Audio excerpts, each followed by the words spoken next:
ایک گاؤں میں ایک نیک عورت رہتی تھی۔ وہ ہمیشہ غریبوں کو کھانا کھلاتی، یتیم بچوں کے کپڑے سیتی، اور کہتی میں یہ سب اپنے اللہ کی رضا کے لیے کرتی ہوں، کسی تعریف کے لیے نہیں۔ ایک دن وہ بیمار ہوئی اور دنیا سے چلی گئی۔ رات کو اس کی پڑوسن نے خواب میں دیکھا کہ وہ عورت جنت کے باغوں میں مسکرا رہی ہے۔ پڑوسن نے پوچھا، بہن، اللہ نے تمہیں یہ مقام کیسے دیا؟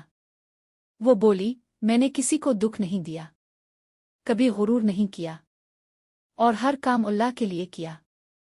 اللہ نے میرے ہر چھوٹے نیک عمل کو قبول کر لیا۔ پڑوسن کی آنکھ کھل گئی، دل کانپ اٹھا، اور وہ رونے لگی کہ کاش میں بھی نیکیوں میں ایسی اخلاص والی بن جاؤں۔